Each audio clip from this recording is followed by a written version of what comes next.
విజయనగరం జిల్లా గంచాడ మండలం రామవరం గ్రామంలో ఆదివారం బాబు ష్యూరిటీ మోసం గ్యారంటీ కార్యక్రమం నిర్వహించారు।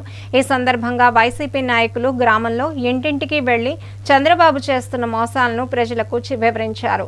ఈ సందర్భంగా వారు మాట్లాడుతూ కూటమి పాలన ప్రారంభమై ఏడాదిన్నర కావస్తున్న రాష్ట్ర అభివృద్ధిపై దృష్టి పెట్టకుండా వైసీపీ నాయకులపై కార్యకర్తలపై కేసులు పెట్టడమే ధ్యేయంగా పెట్టుకున్నారన్నారు। ఎన్నికల్లో ఇచ్చిన హామీలపై తాము నిలదీయడంతోనే కొన్ని హామీలు నెరవేర్చాలని స్పష్టం చేశారు। ఇచ్చిన హామీలు నెరవేర్చే వరకు పోరాడుతామని తెలిపారు। ఈ కార్యక్రమంలో జిల్లా ఎస్సీ సెల్ అధ్యక్షులు పీరు జైహింద్ కుమార్, ఎంపీపీ పీరుబండి హైమావతి, జెడ్పీటీసీ వర్రి నరసింహమూర్తి, మాజీ ఎంఏసీ చైర్మన్ ముత్యాల నాయుడు తదితరులు పాల్గొన్నారు। 4000 పెన్షన్ ఇస్తామని హామీ ఇచ్చారు, గాలి కొదిలేశారు। ఇచ్చిన హామీలు గాలి కొదిలేసి మీ ఇష్ట రాజ్యాంగ పరిపాలిస్తారు। ఇక్కడ ప్రతిపక్షం లేదని గలవ నొక్కారు। ఏది జెట్ ఫ్లైట్ లో తిరిగితే టైం సరిపోతుంది కాబట్టి మీరు అందరూ ఆలోచించండి। జగనన్న రాజ్యం రావాలి, రేపు మళ్ళీ వైఎస్ఆర్ ప్రభుత్వం రావాలి। మీకు అందరికీ ఇవాళ దివ్యాంగుల పెన్షన్లు 4,60,000 మందికి రాష్ట్ర వ్యాప్తంగా తీయడం జరిగింది।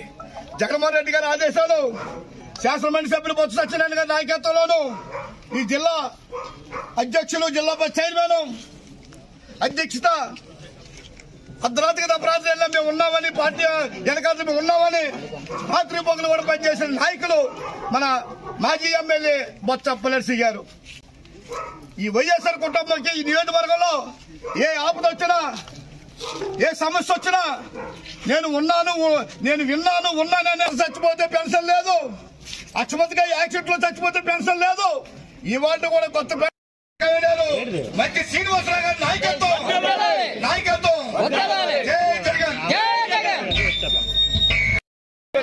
ఇచ్చిన మాట బాగుంది। ఆరోగ్యం అన్ని బాగున్నావా? రైట్ వచ్చారా లేదా?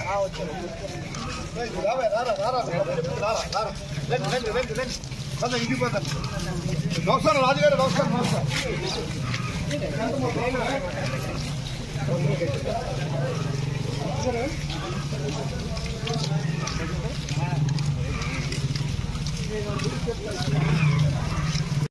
యువకులకి, విద్యార్థులకి, కార్మిక నాయకులకి, ప్రతి కులాలకి, ప్రతి వర్గాల వారికి సమతూకంగా ఇచ్చిన నాయకుడి భారతదేశంలో ఎవరంటే వైఎస్ జగన్మోహన్ రెడ్డి గారు। మాట తప్పుల నడవడిస్తున్న నాయకులు ఈ రాష్ట్రంలో అసలు పాదయాత్ర చేసినప్పుడు ఒకే ఒక మాట ఇచ్చారు, భరోసా ఇచ్చారు నాయకుడు। ఏంటో భరోసా అన్నాడు, రైతే రోజు రైతే ఎనుముక అన్నాడు। ఆ రైతుకి ఇవాళ రైతు భరోసా 40,000 రూపాయలు బాకీ పడ్డారు ఈ ప్రభుత్వం। గత 20,000, ఈ సంవత్సరం 20,000। ఇవాళ ఊరిలో బస్సు లేక డిఏపీ లాగా అలమటిస్తుంది ఇవాళ రైతులందరూ కూడా। రోడ్డు ఎక్కి బ్లాక్ మార్కెట్ లో 200 ఉంటే 400। ఈ ప్రభుత్వం నిద్రపోతుందని ప్రశ్నిస్తున్నాం మేము।